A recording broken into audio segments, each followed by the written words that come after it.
Sorry about the background noise, guys. That wasn't supposed to happen. Give me 1 second. Kick is being a douche. You gotta sign in because it kicks you out randomly.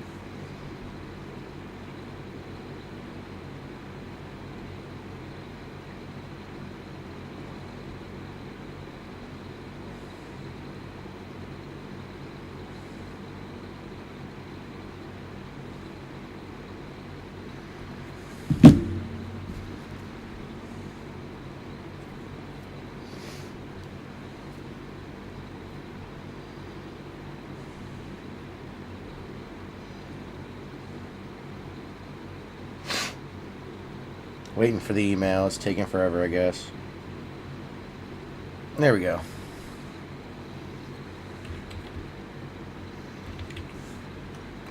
Or just don't do that. That's cool.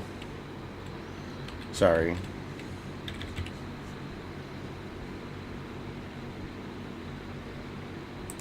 Don't fucking speak. I don't want to hear some dumb bitch talk. Sorry.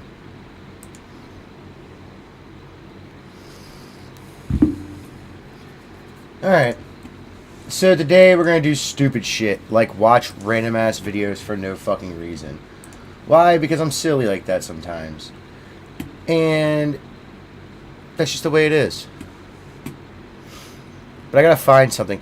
Actually, I do want to go over this one guy's video on mountain biking. And I also want to talk about, like, other shit. Like...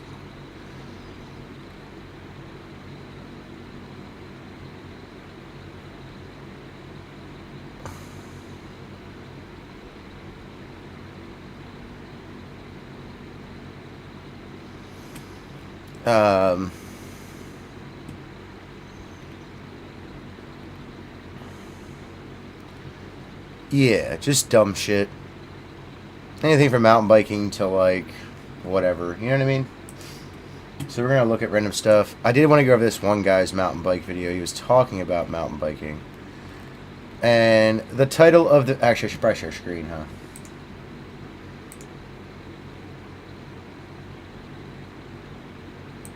Screen share. Entire screen. This one. Okay. So we're going to watch this guy's video. I did mute the browser. My bad. My dumb ass didn't even know what the fuck I'm doing. I muted it because of Kick. But that's okay. Alright, so we're going to actually... I'm going to probably turn it down too. I also... That's not sharing video. No, it's not. Okay, good. Tell me if you guys can hear it or not. That'd be cool. Thanks. Now, this guy, I started watching him for a bit, and then this is, like, most of his mountain bike videos now, so they're kind of, like, lame. No offense to him, but it's all, like, doom and gloom and bullshit.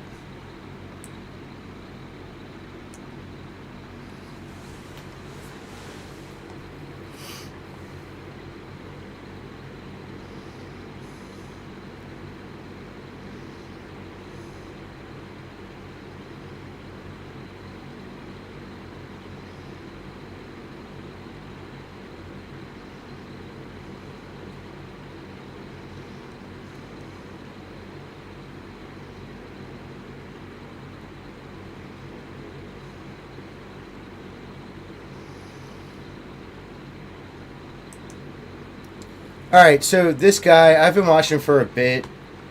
He's okay as far as just, like, general mountain bike content, but in recent history, he's been going down the spiel of how bad the mountain bike industry is. Listen, I don't know what he's going to bring up, but I can tell you what happened to the mountain biking industry. It got rich off of COVID because everybody used their stimulus checks and whatever else, and just for a reason to go outside. Got mountain bikes to go outside, right? Doesn't matter if they were rich already, use their stimulus check, whatever. They all got mountain bikes to go outside, right? And actually be able to do something, right? Because in a lot of places in the world, you can only go out to exercise. In a lot of places in the world, you can only really... it just depends on where you lived, right? In the U.S., you could pretty much do everything if you had a mask on when you were inside in certain places, and certain places didn't give a shit. So we're going to listen to this guy, and I don't know if he's going to bring up actual talking points or if he's just going to bitch like he usually does. He doesn't actually bring up any good points half the time. Now, look, I agree that the $10,000 bike thing is crazy, right? No one's going to deny that. Doesn't matter who you are. No one's buying these $10,000 bikes unless you just happen to be rich already. The most people are going to pay is around $5,000 to $6,000, and that's regular bikes. The only way you're going to buy a $10,000 bike is if it's a really good e-bike, right? So, let's get that out of the way, right? And the only reason you're going to be buying a $5,000 bike is for two reasons, really. One, you bought a downhill or a specialty bike, right? You didn't buy a trail bike, you bought a specialty bike. So, there's two types of mountain bikes, and then it's subsects and other. There's a regular trail bike, and there's specialty bikes. Specialty bikes, and their subgenre, includes cross-country, down-country, which is dead, I guess, now, enduro, and downhill. You're going to spend anywhere between $3,000 to $5,000 on a good enduro, downhill, or cross-country bike, right? You're buying those for a specific purpose, though, and usually the people who are buying those are either, one, going to do races, or at least just do events in cross-country, enduro, or downhill. They don't expect to win any races, but they're doing them, right? Maybe as an amateur, just something to do as a hobby. Now, trail bikes are exceedingly getting more expensive. But it's not because of the things people think it is. It's because everybody's moving to carbon, and carbon's stupid. Stop making carbon fiber bikes. No one gives a fuck about them. They're dumb. The only people who actually benefit from a carbon fiber bike, I'll tell you right now, are the really old.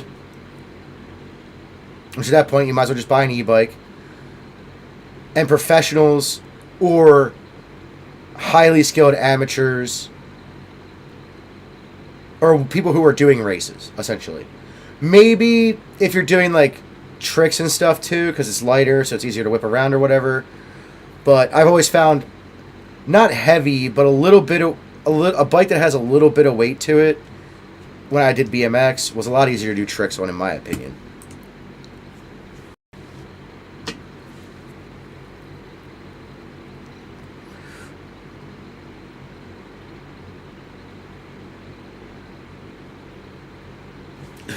Does he have it segmented?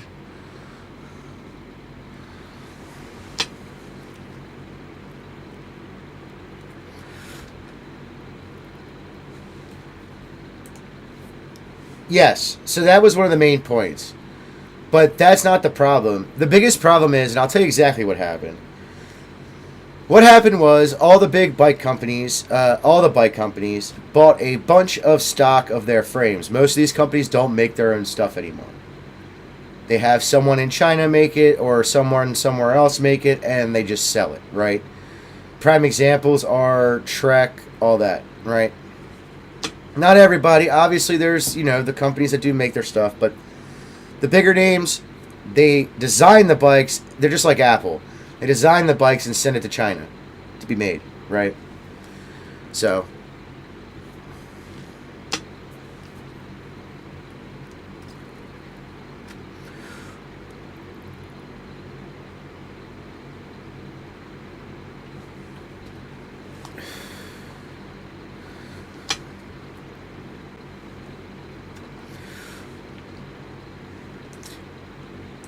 by the way, this channel's called Matty Active. Like I said, he's a level-headed dude, but a lot of the stuff, he writes a lot of clickbait titles, and I'm not shitting on him, by the way. Do your thing. I'm not saying he's a bad person or nothing. But what I am saying is that a lot of his videos in recent history have been very negative towards the mountain bike industry. Now, there is negatives to be talked about.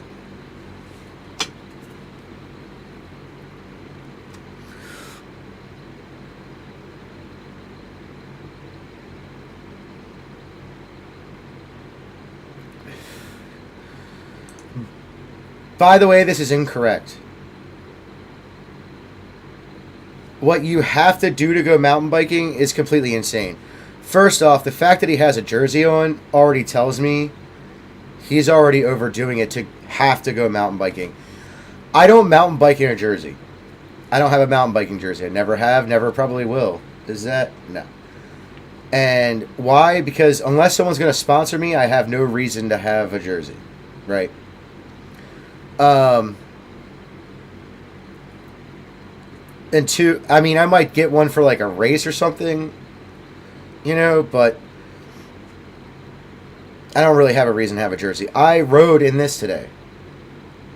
An old blue shirt and some shorts. Cargo shorts. Black cargo shorts. Kind of like his.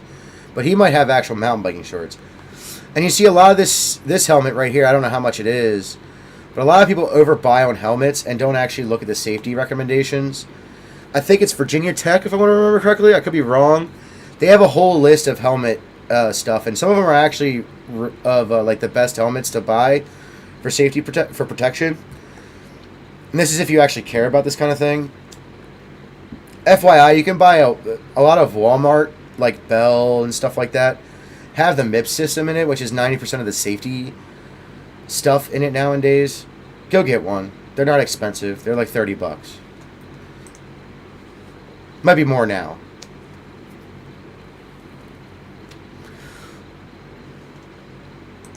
You don't need an air pump.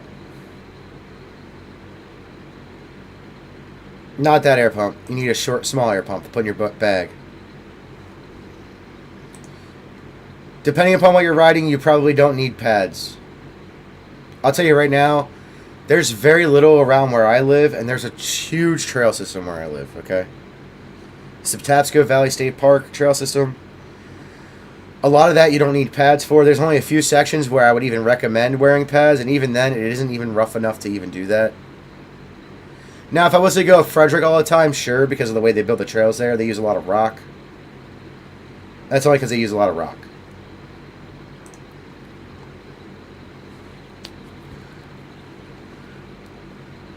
But if you want to do the safety thing, that's on you. By the way, you can buy... First off, you shouldn't... First off, if you really care about mountain biking, you'll do what everybody else does in the world when they actually care about something, right? Everybody gets a book bag or some kind of bag, a duffel bag, throws it in their car, puts their helmets, if they need to, like downhill. If you're doing like a park or something, you need a downhill helmet, maybe. Or really rough terrain. You're going to have your pads in it, your helmet. You're going to have another hip pack or small backpack in there with your air pump, a tool, a multi-tool, and that already set up. So the way he's doing it is probably the most inefficient way to do it. As a matter of fact, I leave my bike in my truck 99% of the time. Because if I do want to drive somewhere, I can. If I don't, I just pull it out of the back when I get home. It's not hard, guys. He doesn't have a truck, that's fine. I can get picking up the bike or whatever, cool. But everything else should already be in your car. Or unless you're washing your knee pads after every fucking ride, which is insanity. You probably should, though, because they probably stink. And you're sure as fuck not washing your helmet.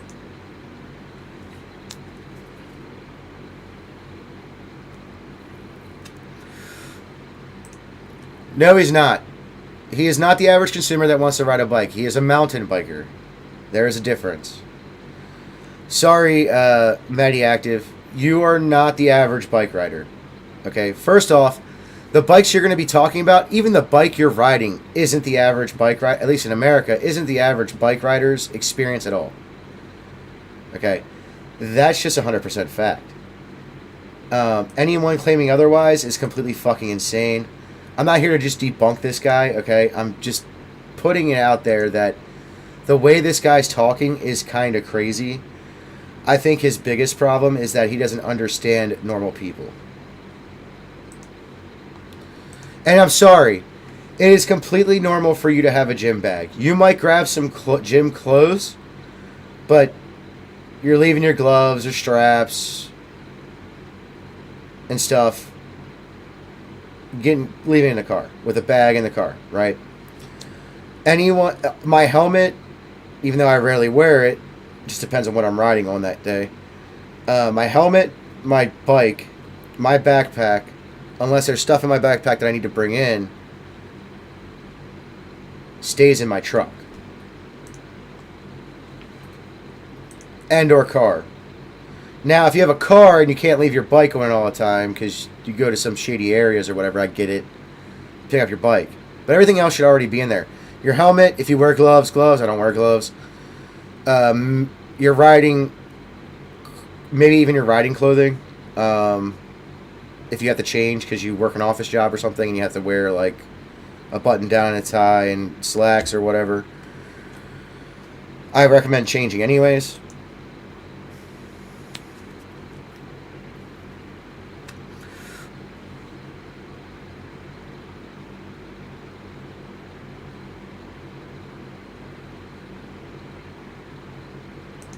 First off, no modern bike like that will fit in the trunk of a car. None. So if you're looking at the average consumer, you're already not the average consumer. All right. Stop. This whole fake average consumer thing is insanity to me. Like, I'm sorry, it's just not good. Also, notice where his chain is. Now, he might have rode it before, like, right before this, shooting this. I could be wrong. But, and I know not every mountain biker is going to do it, but you should be storing your bike because of the clutch system, if your drivetrain has a clutch system, in the 12th gear or the highest gear.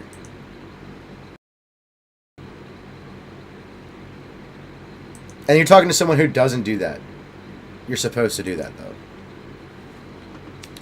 I know that's nitpicky, but with him being a mountain bike YouTuber,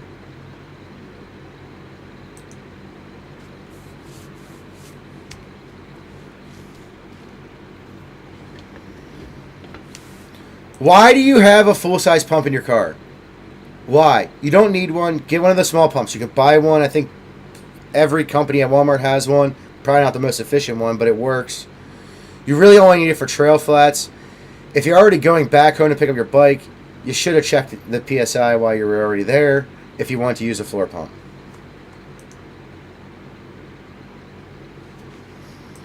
To be fair, though, I have a truck, and my floor pump usually sits in the truck. But I also have a small one in my bag, and I usually grab that before I even grab the floor pump one.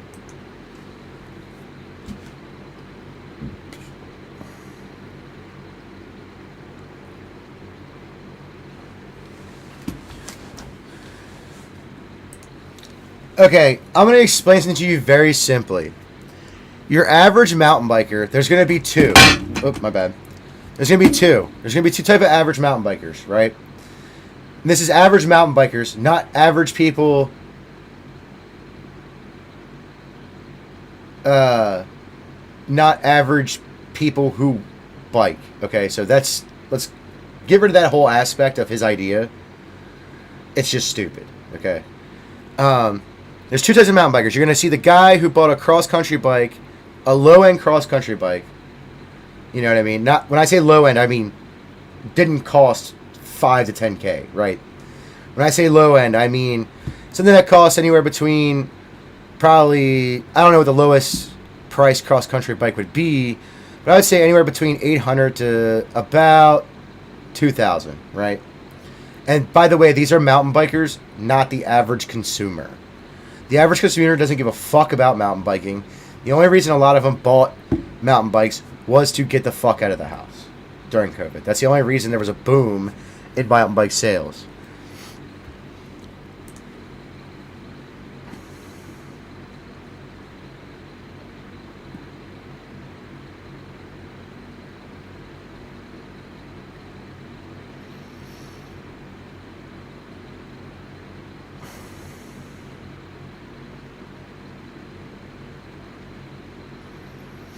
If you live in a place like Colorado and you can afford to do it, or you're move out to the countryside or a more country area, like a mix between suburban and rural.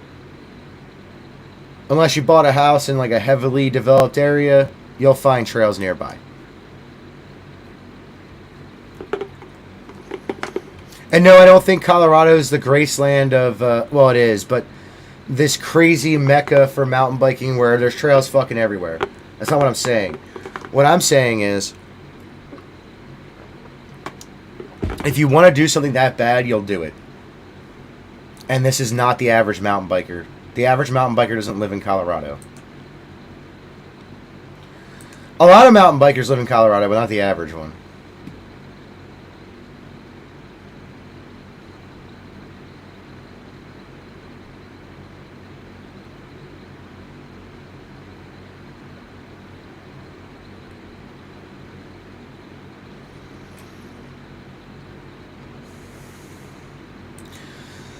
So in other words, he lives in the city. Or what I would call a city. Right? He lives nowhere near the edge of the city. He lives nowhere near trails. He lives nowhere near where someone who is mountain biking and cares about it so much like he claims to would move out to. Now, I'm not saying you can't live in a city and love mountain biking. That's not what I'm saying. But if you ask anybody who mountain bikes in the city where do they want to be in the next 5 years, and they're avid mountain bikers and have been mountain biking forever, there's only going to be a few answers, right? To a rural area that's mountainous, to somewhere like Southern California near LA, probably outside of LA. It's probably going to be a little bit expensive, but they're probably going to look to rent versus buy somewhere where there's a mountain bike mecca, right? So Colorado, things like that. But they're going to move closer to the trails, not just to another city, if they can avoid it. So he either lives in a very heavily suburban area, or he lives in a city. Which is fine. You can live there, but you can't sit there and bitch about the average mountain biker. The average mountain biker is going to live somewhere on the edge of the suburbs or in a rural area, specifically, usually in a mountainous terrain. Or at least the foothills of this terrain. For me to go to Frederick takes about 40 minutes. And that's if traffic's bad, right? Like if traffic's hit or miss, not great, not flowing great, whatever, it's not going to be fun. It's going to be about 40 minutes. But if traffic's going good, it's about a half an hour. That's if I want to go all the way out to Frederick. And I live in the foothills of the Appalachians. So, and that's where the Appalachians really start, is right after Frederick, right? Frederick, Maryland. If you don't know where that is, it's in Frederick County, Maryland. It's a small city. It's bigger now, but it was a small city a while back. They have what's called the Frederick Watershed. It's a very nice nature kind of paths. There's all kinds of traffic, foot, mostly just foot and mountain bikes. I don't think there's no moto.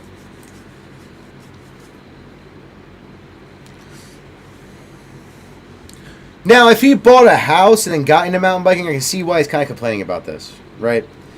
Because here's the thing. One of the things about why a lot of millennials and stuff, and I've noticed this, aren't buying houses isn't really a money issue, especially when you're talking about older millennials.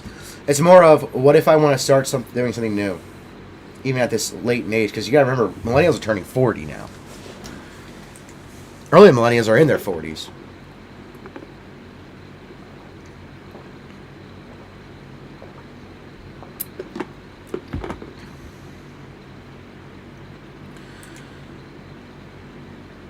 No, you don't. Unless you're riding a downhill bike, because of the gearing and the way the bike's set up. If you're riding a cross-country, a trail, and or an enduro bike, you can ride those anywhere. Enduro is going to be a little bit laggier.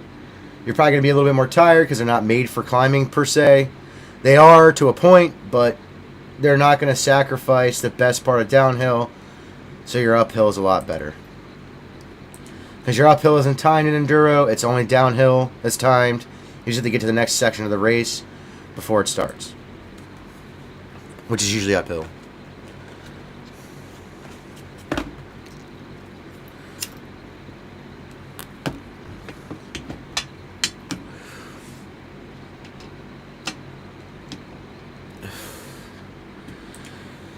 So I'm gonna tell you right now, he's riding a Trek Roscoe. It's a hardtail. It's an average hardtail trail bike. It might have in the fork anywhere between 100 to 130 inches of travel, or millimeters of travel. Right? At most, excuse me. And it's not a highly capable bike, by the way. Now, if he's talking about an enduro, if he's talking about a downhill, if he's talking about even your regular trail full suspension, he's already wrong. He's right in the downhill part, but the enduros, especially ones with less travel, they ride fine on normal trails. Even high travel trail bikes ride great on normal trails. Flat trails. I'll even say flat trails. You know why? Because I have a flat trail, right? There's some uphill and downhill, but I have a flat trail that I ride regularly. Flat. It's flat for the majority of it, right? I ride a hardtail. If you're not having fun riding that trail, besides maybe you're bored of it, right? Then you're not really into mountain biking, right? I get being bored of a trail, but you're not really mountain biking. Into mountain biking. You're into mountain biking in the sense that you just want the adrenaline rush. There's a difference between people who just want an adrenaline rush. You can do that on the weekends, by the way. I plan on doing that in the future really soon, is go to bike parks, go to places during the summer. Like there's Wisp that has mountain biking during the summer. Over by Deep Creek. There's mountain biking trails at Deep Creek as well. Other trails that aren't just that.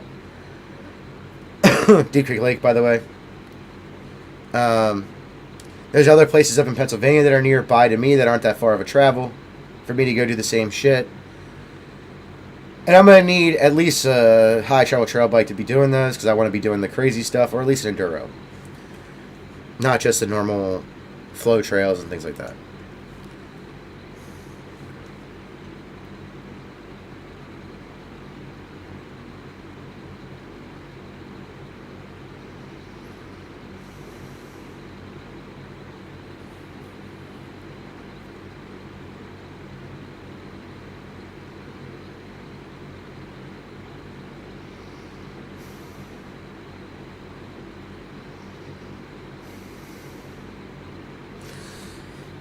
You shouldn't have to check your tire pressure every time you ride a mountain bike.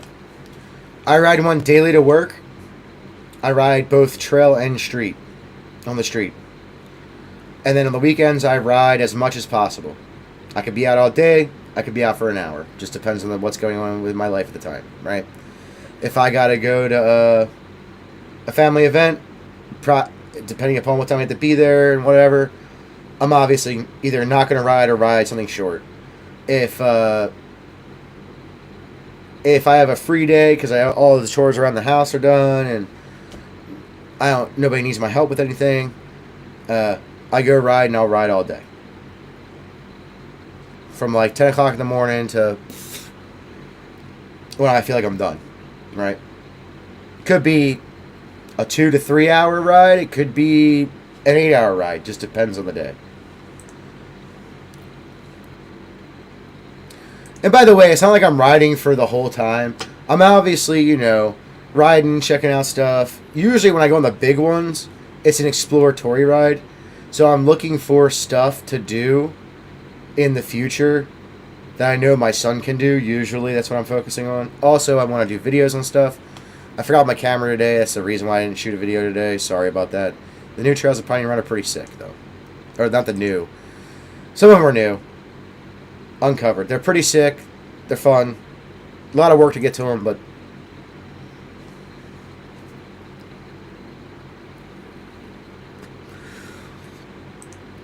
you use flat pedals. You don't need mountain biking specific shoes. As a matter of fact, I think the only shoes I wouldn't recommend is like dress shoes or boots, just because of the weight of the boots, and dress shoes you don't want to fuck up.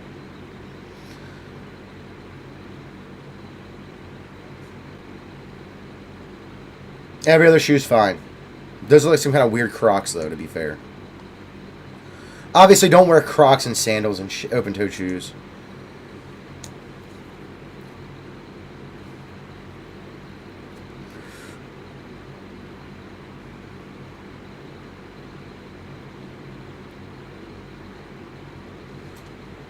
You don't need gloves.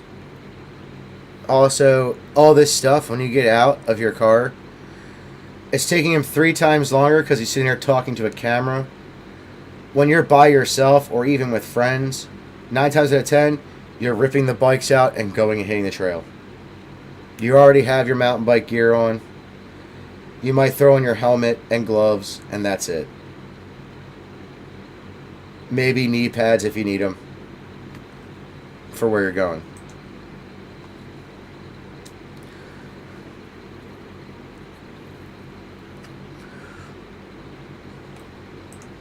This is every fucking hobby.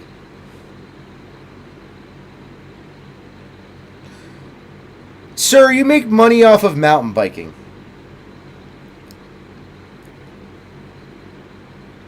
Okay? There's plenty of people in the world who do hobbies that don't do YouTubes about them, that don't make any money whatsoever off of them. Ranging from cheap to expensive. I can name 5 other ones that take forever to do everything. How about car guys? They'll build a car for years and not be able to drive it. For years. For years.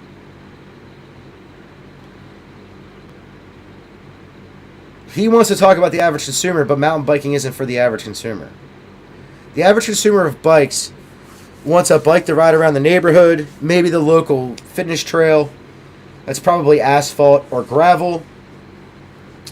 If they live in a hilly area, they probably want at least a 10-speed with a pretty large first gear. It doesn't have to be super big. They might commute to work. That's the average person. That's the average consumer of bikes, right? BMX, mountain biking, and like legit road cycling. Obviously, there's commuters that look like road bikes. That's more of a preference. Do you want drop bars or do you want flat bars? Things like that. That's a preference for the rider. Yeah. Or they'll buy what they call a dual sport bike, or what used to be called dual sport bikes. A lot of them get turned into commuters.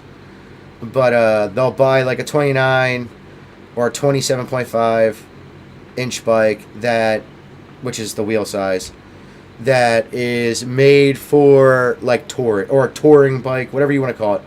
Usually a hardtail with a fork with about 100 inches or 100 millimeters of travel. Not a very expensive bike. It's a nice bike. Don't get me wrong. They're nice bikes if that's what you want to do. You know what I mean? I don't shit on people's bikes. I don't shit on I've never done it. If you're a BMX kid who's just learning and your parents bought you a Walmart BMX bike, go for it, dude. If you're a mountain biker who bought, one of the cheap-ass piece of shit mountain bikes at Walmart just to start off, I will suggest not going to any kind of crazy trails. Try to stick to groomed trails. Try to stick to things that aren't very rocky because the forks and the shocks are shit in those if it's a full suspension. And the tires suck. And if you plan on upgrading over time, at least that bike to at least, see if that's what you want to do. Understandable.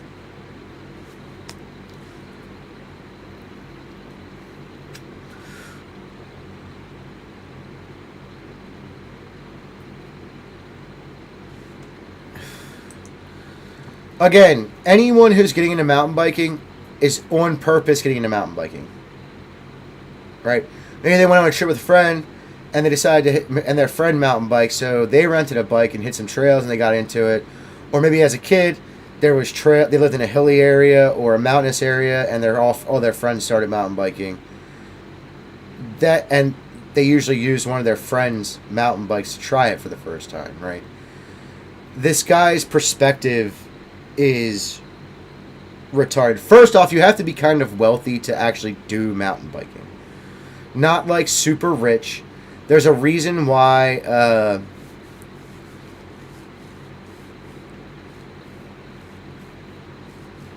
you can get into it for pretty cheap now, especially with the Ozark Trail bikes and things like that.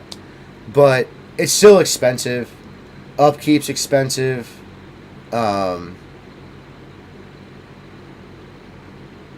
If you want good, I just spent $100 and something on tires. They're good tires. If you want good stuff, you're going to be paying out the ass for it. You know? It's just a fact of life. That's with everything, by the way. Everything's like that in the world. If you want good things, you're probably going to spend a lot of money on them. This is a hobby, people. Alright? This is a hobby and a professional sport. They have hobbyist bikes. They have professional bikes. If you're buying a $5,000 to $10,000 mountain bike, you're either an AM trying to be professional, like trying to work your way up to get professional, get sponsored and all that shit, or you're buying a high-end trail bike, if you're going over 5,000, a high-end trail e-bike. And that's on you for buying an e-bike. Maybe you need an e-bike because you're older or something. You know, it helps you get through it. I get it. I'm not shitting on people who ride e-bikes. I'm just saying, if you want to get into mountain biking, this is what you do. Go to Walmart, find the Ozek Trail Hardtail 29er, or their new full suspension, or order it off their website or whatever. Bring it home and fucking ride it. Maybe get checked out by one of your... If you have a friend that mountain bikes or something, maybe get checked out by them, make sure everything's set up. Is it going to be the best mountain bike out there? No. Are you going to have fun? Probably.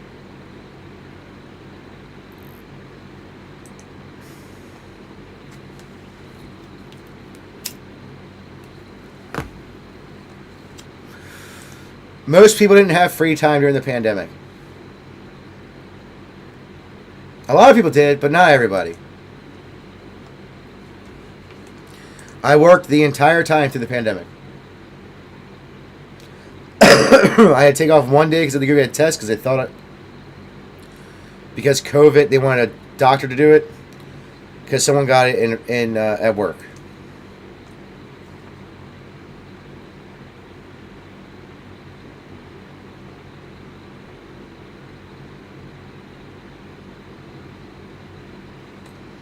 No, you don't.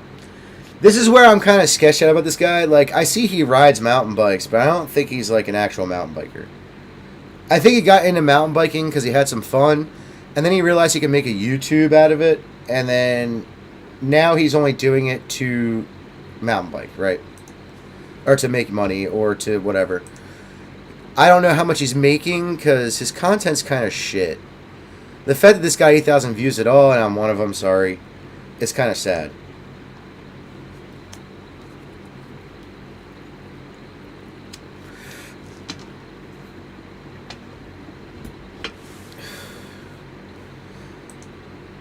First off, if more people is getting in the way of you riding,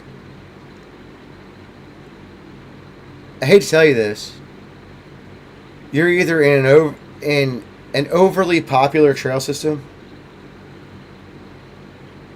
or you're only riding the easiest trails all the time.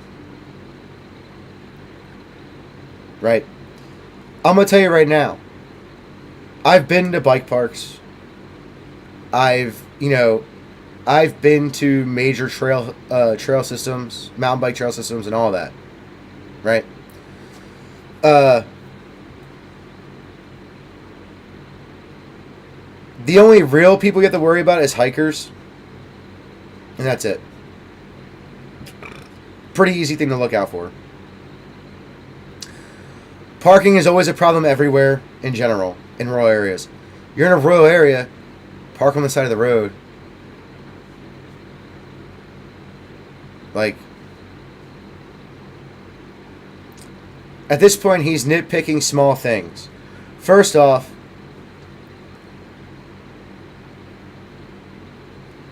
I don't know many real mountain bikers that don't live near a trail system of some sort, right? I know some who do it on the weekends that don't because of, like, work and whatnot. But, like, guys who are serious about mountain biking, even as just a hobby, right? I'm not talking about being professional or AM or anything, or even doing races or anything. Someone who just loves to go mountain biking. If they're not there yet, they're going to be at a place to where they can literally leave their house and go mountain biking on their bike if they can afford the area in which they live in that area. Rent, it can be cheap in those areas, by the way, because most people are just trying to cover their mortgages.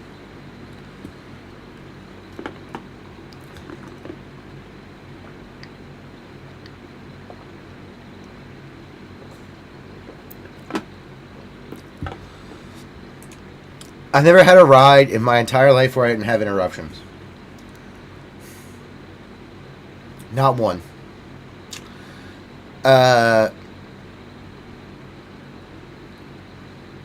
When he says interruptions, I'm assuming he means other people. I live in a pretty... Well, it's getting more suburban now, but it's like... It was more rural when I moved here, but it's getting pretty suburban now, which means I'm probably going to have to end up moving out west further. Which would actually be kind of good. I'm not going to lie. The reality is that unless you're paying a mortgage and you just started that mortgage or things like that, here's the reality. Don't do mountain biking if it's too much of a hassle for you, just like any other hobby. That's simple, right? I don't expect a guy in the city to ride a dirt bike every weekend. You know, go out to rural areas and go ride dirt bikes, shit like that. So I don't expect anyone to do that at all. He's trying to get mountain bike companies. By the way, mountain bike companies don't just make mountain bikes. I guarantee you, if you look at the sales of all these mountain bike companies, I can tell you exactly what sells the most. Anything from 20 to 26 inches that is a hardtail and commuters. That's what they sell. That is their bread and fucking commuters slash touring bikes, right? That is their bread and butter. That's their bread and butter. The bike he's riding right now is a slacked out commuter bike with a better fork, better tires, better brakes, dropper post probably, and a better seat. That's it. I can tell you exactly how they did it too. What they did is they took one of their commuter bikes that was the same size tire, tilted the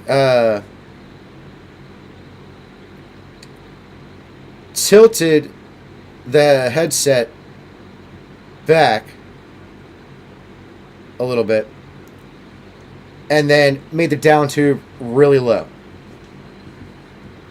That's all they did. Now, they might have designed it from the ground up for mountain biking. I'm not saying they didn't. But that's all it is. That's all it is, man.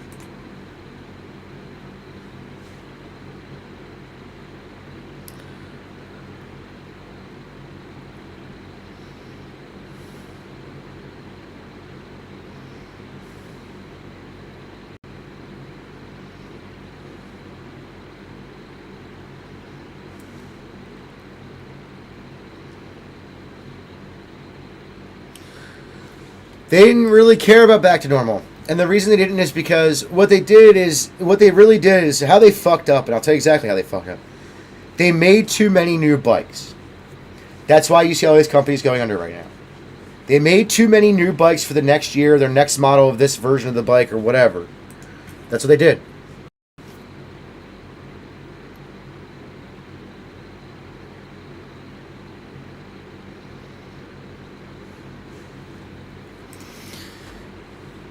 Okay. Let me explain something to you. Yes, making mountain bikes involves making money. Yes. Passion? Maybe. Depends on the brand, I guess. I can tell you right now, there's probably a couple engineers over at Trek right now that don't give a fuck about biking at all. They probably have a Trek bike because they work there, and they probably get a discount. It's something they do on the weekends. It's not even a real mountain bike. It's just a hardtail that they ride around the neighborhood. Probably a touring bike, actually. Look, man. This guy's going into all this detail about this bike stuff. The reality is, mountain bikes are for mountain bikers. That's who they're for. They're not for the everyday consumer. People who don't give a fuck about mountain biking aren't buying a mountain bike. You're not really looking for new consumers in a sense with mountain biking, right? You're looking for new consumers in your touring / dual sport mountain bikes. Kids with 20-inch bikes, whether it be BMX or a mountain style bike, 24-inch, 26-inch, 27.5, 29er. Normal hardtails, like what he's riding, actually.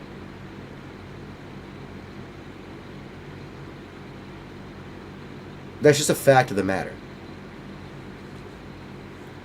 That's who you're shooting towards. You're not shooting to... I'll explain this to you real quick. Really fucking fast, right? I'm gonna go to the bike company that I've been looking at for a while. And I'll tell you exactly why I'm going to that bike company. Let me show you why I'm going to that bike company. Because they have all the bikes. They have BMX and dirt jumpers. They have MTB. They have road. They have adventure, or what I call touring / they have urban. They have e-bikes, and they have junior. Okay? Let me tell you what probably sells the most.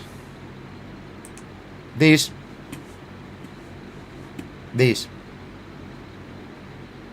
Right here, these. These guys. These all probably sell the most. Unless they're e-bikes, right? That's an e-bike. That's an e-bike.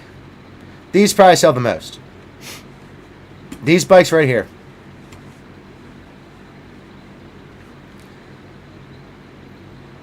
Any of these, pick one. You want me to be honest with you? This one probably sells the most.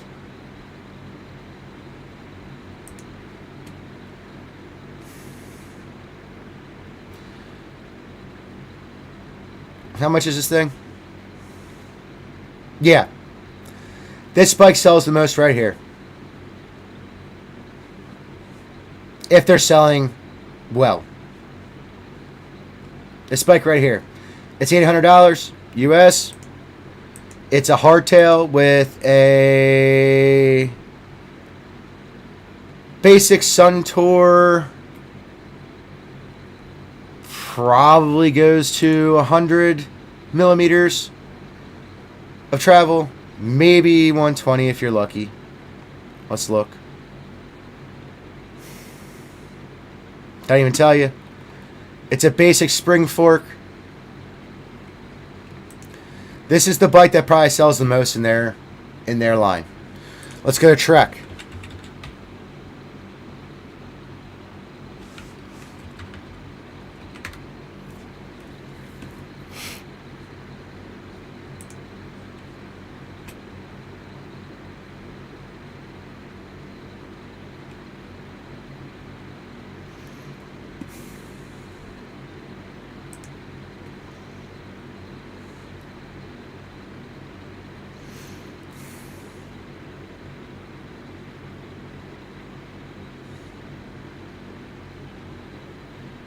These right here probably all sell the most.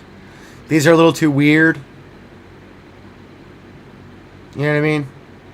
Well, this is a normal bike. It's like a cruiser style bike.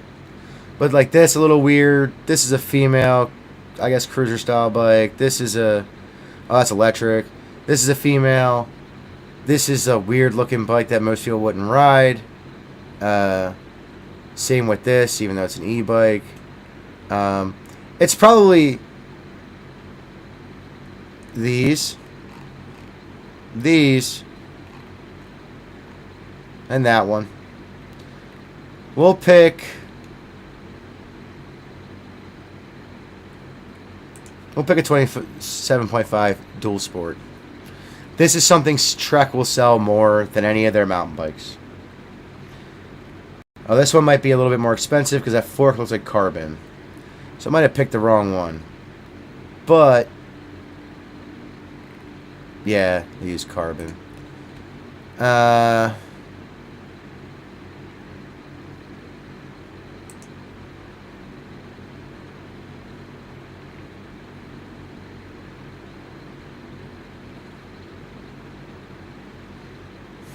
Here we go.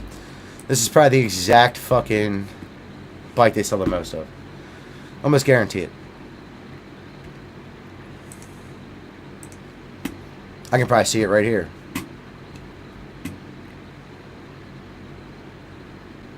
Yep. This is probably what they sell the most of. Either this or one with disc brakes. So this one. They're selling these. Dude. This is what the average consumer buys. This isn't what mountain bikers buy. Mountain bikers buy things. This is what the average consumer buys. Right? This kind of thing right here. These kind of things right here. You know. The most someone's going to spend on a bike is about $800. And that's high. This is what they're going to sell. Right here. Anything within the $500 or under range. $500 and under. Like $500 even and under. So these three bikes are probably what they sell the most of. These three right here. That's what normal people buy. That's what normal consumers buy. That's what they buy, right? He's talking about mountain biking. Now I'll show you exactly what the average mountain biker buys. There's a hardtail for funsies and trails. Now, unless you've been riding for a long time, you're going to buy the cheapest fucking shit you possibly can. Without skimping on too many features. So if you're looking for, let's say, most people are running 29. So let's see if we can find a 29er. That's a heart. Those are the hardtails. I just go to all trail bikes. Yeah, it did. Okay. Suspension, full suspension. Shop trail. That went to all trail. God damn it. Front suspension only. That's what you're going to do. This is what most people do who are getting into mountain biking. And people who are buying mountain bikes. Now, people who are really into it and already been riding for a long time, they're going to switch back and forth between what they want to get, right? Some people might just buy a straight-out frame. Why did I go to featured again?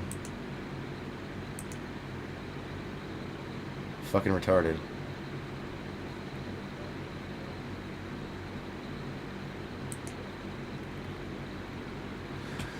Now, someone who's actually into mountain biking doesn't mind building their own, they'll buy this. And you went back to not full suspension. I hate this fucking website. It's horrible.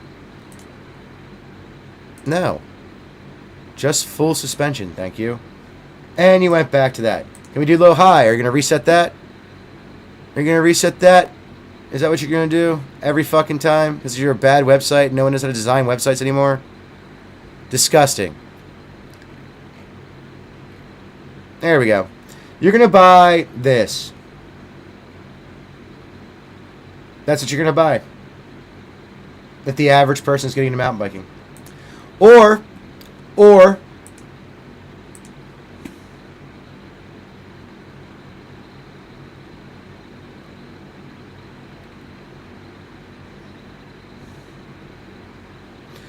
and they added full suspension for some reason again. And we're going to do this again and again and again because this website's fucking garbage and doesn't work. Still didn't do the thing. How much is this one? Or you're going to buy something like this. Right here. The Roscoe 6. Maybe the Roscoe 7 because it's a newer model. Maybe the 8 if you have some extra money to burn. But this is what you're going to buy. You're going to buy this in one of two colors, red or gray. And if you're getting a full suspension because that's what you want, you're going to go with the Fuel EX Gen 5, Gen 5, either in black or yellow and black. That's what you're going to buy. That's what the average consumer getting into mountain biking is going to buy. That's what they're going to buy. The average consumer buys completely different bikes. They buy what I just showed you. They buy these. Maybe these with a suspension fork, right? Do any of them have suspension forks? These might not, because I went to Urban, so they might not have suspension forks. But yeah, these ones don't. So they're not gonna spend. The average person is gonna spend $500 and under on a mountain bike. They're probably gonna go to or a bike in general, and because that's not how people think of bikes, right? People don't think of bikes of mountain bike and road bike and all that stuff. This is how they think about mountain bikes. If they want a bike for fitness or just commuting or whatever, they go to Trek. They look at all their bikes. They find one that's $500 and under that they can afford and ride it. That's what they do. You might go up to $800 and buy something a little bit more classy, like this Heist 7. Maybe a little bit more pricier if you're willing to spend the extra, or even go lower and go to 5, or go a little bit more and go to here. Get the Heist X2. You get a fork, a suspension fork. It's an okay mountain bike. Wouldn't recommend it for mountain biking. This is a touring bike or a dual sport bike or whatever you want to call it. Something you would use to commute on in comfort with a front fork suspension and a front suspension fork just to take the harshness out of your wrist, and that's what you're going to buy. This is what you're going to buy. This is what you're going to buy. You're not buying this. If you're getting into mountain bike, you're buying this. If you're getting into mountain biking, you're buying these. You're not buying. This is not the average consumer.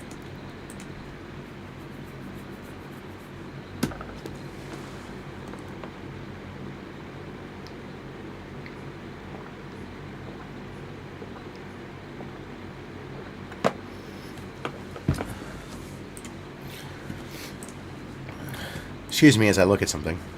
From one of the bikes that I actually want. Let me show you something.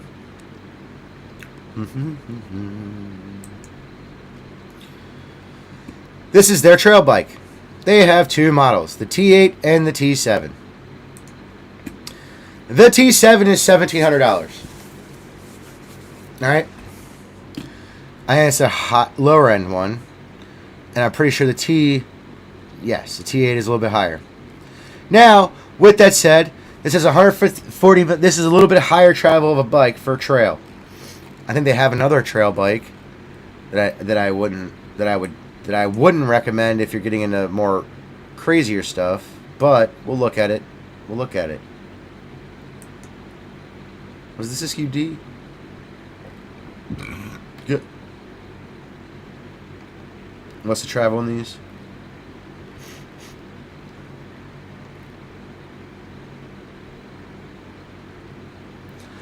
You're going to buy something like this. Maybe get the bright one because you're interested in bright colors. Or you're going to buy something like this. That's what you're going to buy. What's the rear? Does it tell you the rear?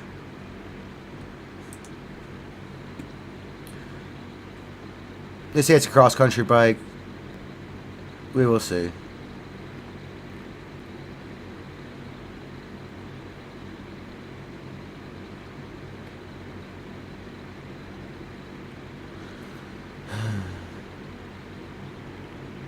Why doesn't it tell you the travel size?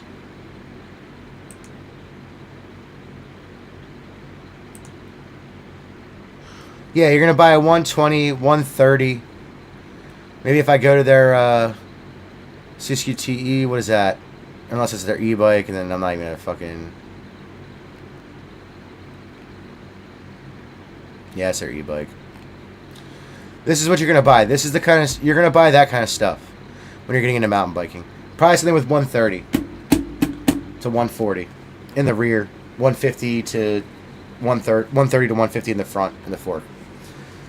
This guy lives in a bubble and doesn't know what the average consumer buys. The average consumer doesn't buy mountain bikes. They buy commuter bikes.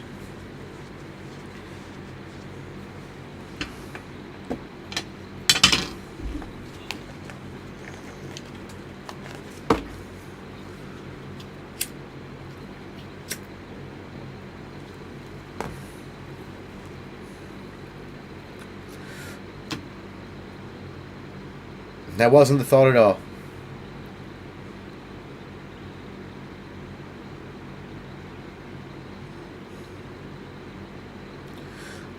You know what? He's kind of boring me now, so we'll stop this video. Here's the reality. Mountain biking is for people who want to get into mountain biking or mountain bikers. You're going you're going to buy a trail bike. That's what you're going to buy. You might buy a cross-country bike because you're not sure and want something a little bit cheaper. An aluminum cross-country bike doesn't have all the bells and whistles. I got to find which one you're from Polygon specifically. Which one you're going to buy. It's a mountain bike. They do make good bikes, and hardtails are good bikes. This is what you're going to buy. This is what you're going to buy. This is what you're going to buy. Right here. Right?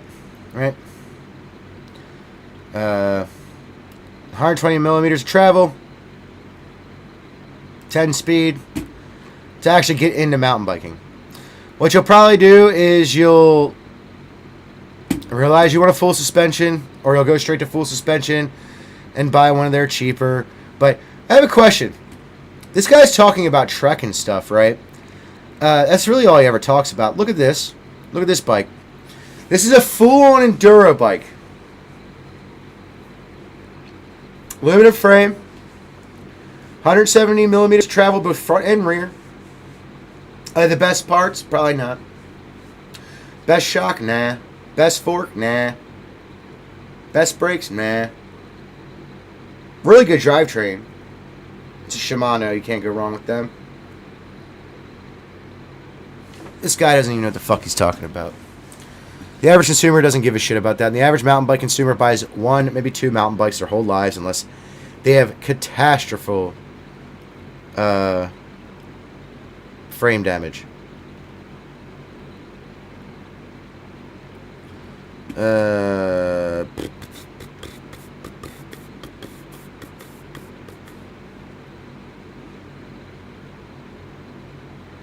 Just looking for mountain bike stuff. You know what? Let's listen to him talk about the new Ram Eagle X90.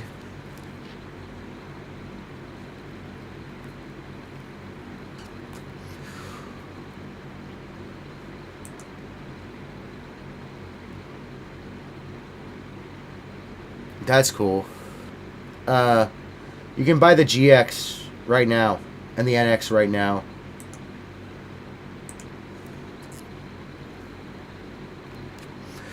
Oh. You don't need cranks. The Eagle stuff is just the back end, essentially.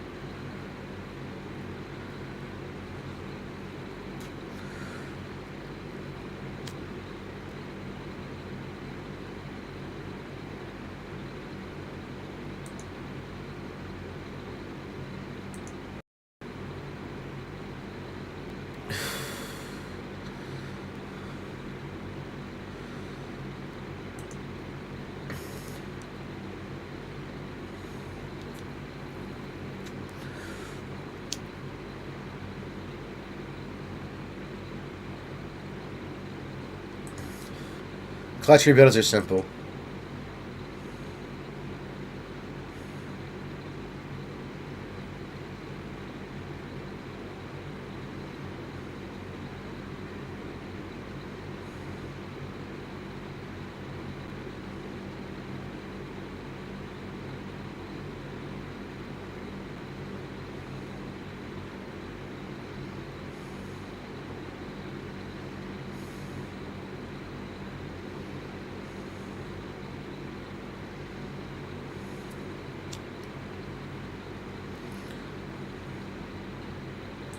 Yeah.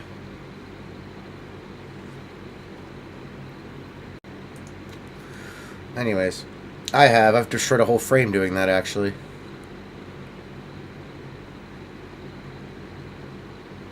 more mountain bike stuff. I don't know. Watching random videos is very interesting. I don't really know what to watch besides this kind of stuff. I'm not reviewing a review. I'm not.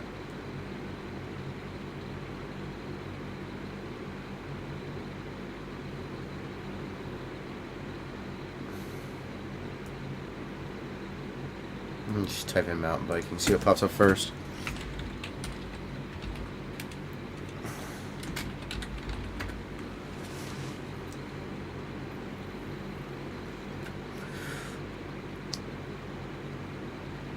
What the hell did he do? Holy shit.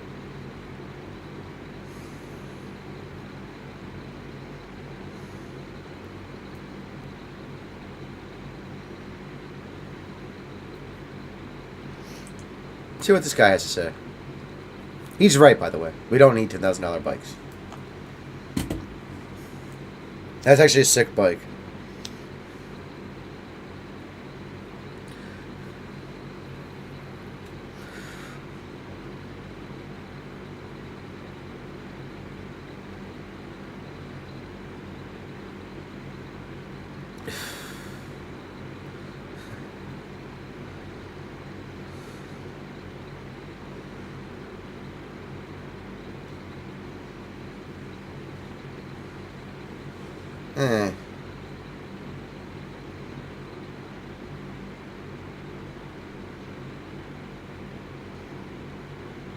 True.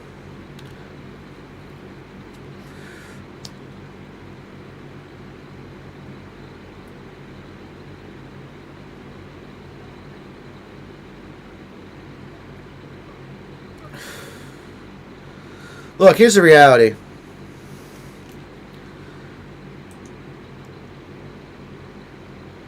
Before he keeps going on his thing and talk about his ideals of mountain biking, he's right. You don't need a super expensive bike to go mountain biking. I suggest going to Walmart and buying an Ozark Trail because it's new and you don't have to worry about any frame damage, cracks, or things that are covered up, things like that, from older bikes. That doesn't mean you have to do it that way. You can go buy an early 2000s mountain bike with no suspension and have fun.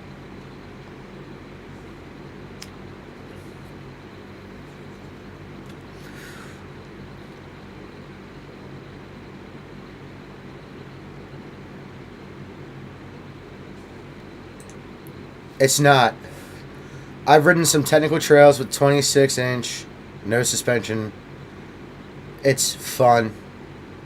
You're going to have fun. It improves your balance. It improves your skill in tough terrain. And to be honest, I will say this. Riding smooth, groomed flow trails on a non-suspension mountain bike feels amazing.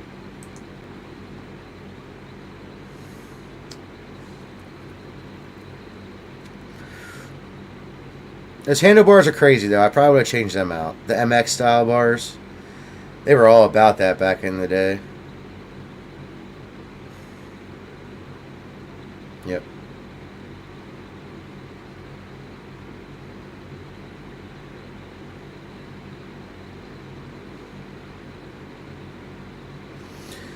All right, that's a little bit dramatic.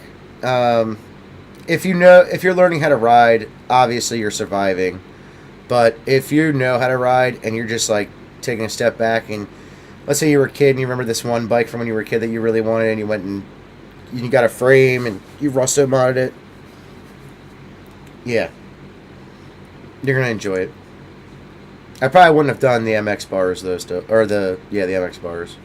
Oh, they might be making a comeback one day soon. We'll see. I don't know if the added weight's worth it though.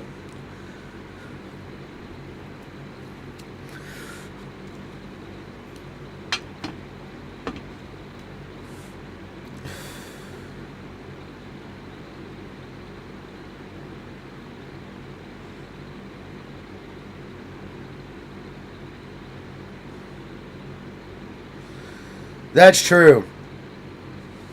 you do forget things when you're shooting video and how much fun you're having. I don't have a super expensive bike. I have a lot of fun riding it for fun. Today, I'll give you a prime example. I just put new tires on my bike. Good tires. I've been running shitty tires since I got it. Not shitty. I shouldn't say. I should say cost-effective tires. I will say the Blackburns that I've been using, the stock ones were horrible, but the Blackburns that I've been using have been pretty fucking good. They don't last very long, but they've been pretty fucking good as far as grip, as far as performance besides longevity. They've been pretty fucking good. A lot harsher than my current tires, but that's what happens when you spend more money on parts.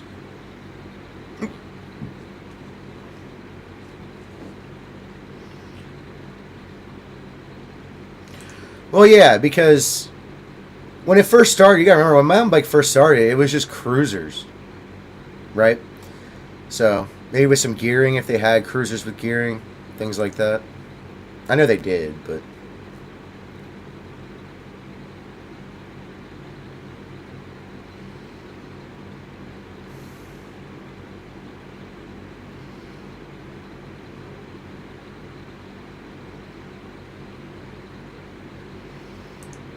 That's not true.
This happened to skating a lot later, right?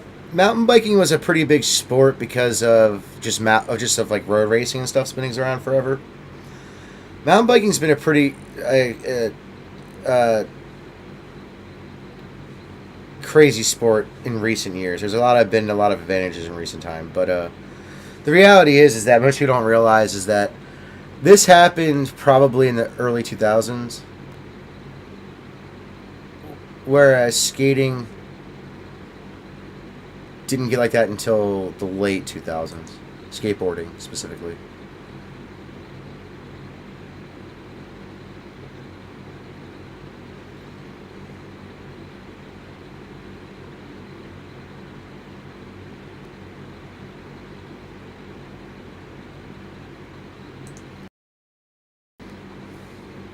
This is by the Joy of Bike. Go check out his channel. I've seen a couple of his videos. They're pretty good.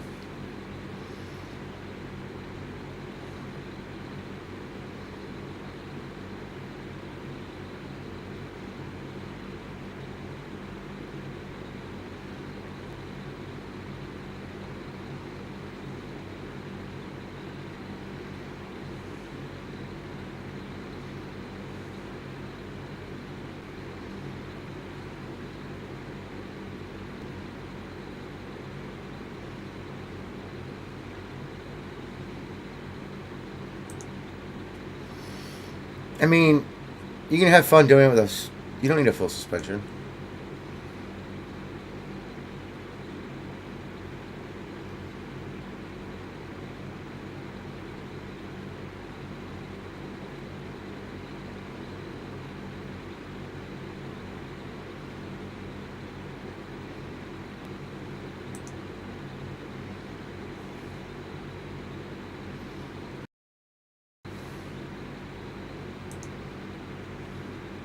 I'm not here to watch him out and hear what he has to say.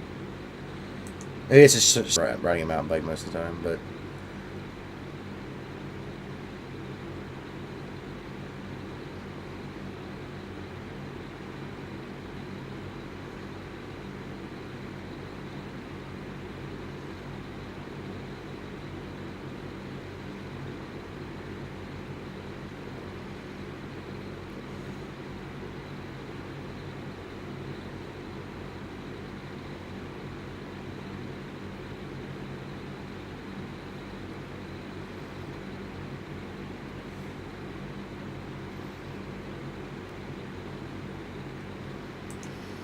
That is true.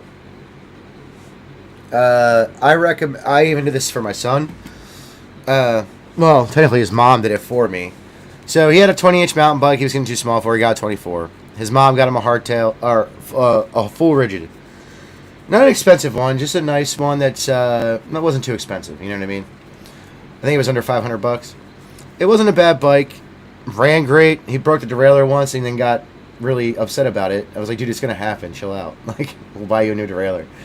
But the reality is that he probably learned a lot more in skill from that than just riding a bike with any suspension. You know what I mean? I think the best thing you can do as a rider, if you've never done it, is ride a rigid for a while. Even if it's not your primary bike, let's say you race, I recommend go riding a rigid for a while. Like when you're having fun, not when you're racing and training and shit. Add it to your training regimen. I recommend it, by the way. Go buy a hardtail, find a good rigid fork, and there you go.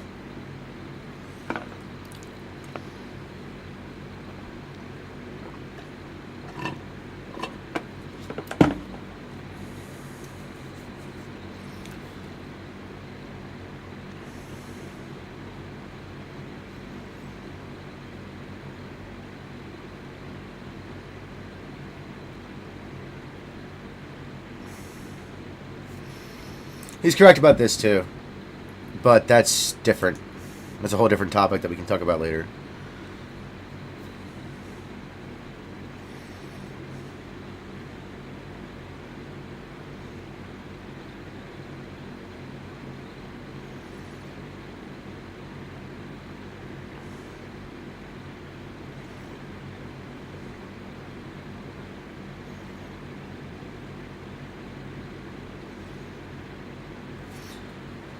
That transcends mountain biking, right? That transcends mountain biking. That's not just a mountain biking thing.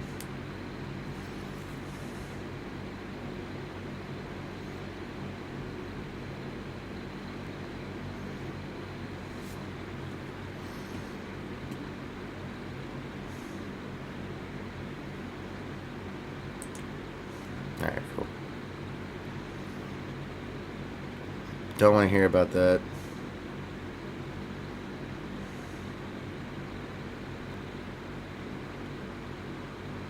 That's interesting. I don't care about that though.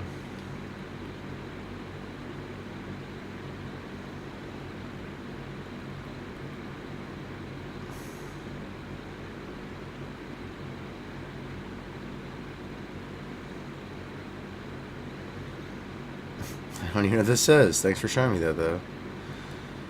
Show me what I had to do manuals. He's right about that, probably. The manual stands are cool, but...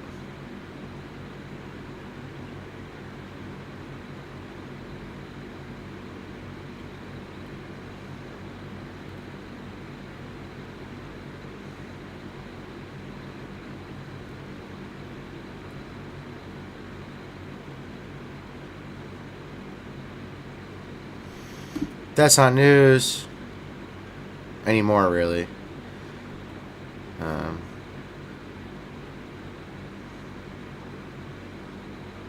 It's not the end of arm pump.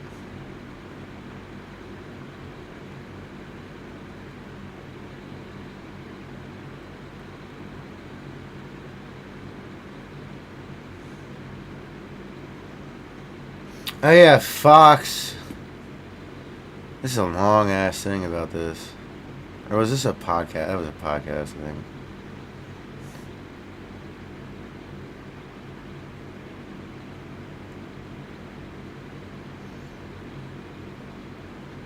That's a classy looking mountain bike frame.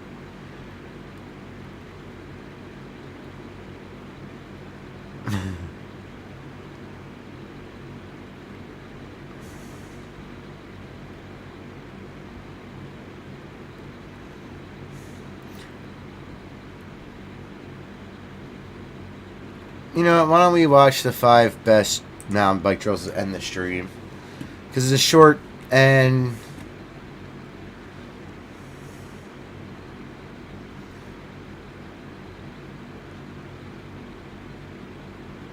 Yep.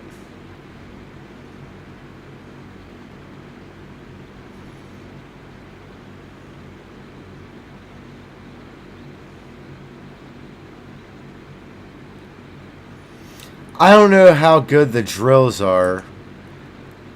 Some of these make sense. The wheelbase does help you with manuals.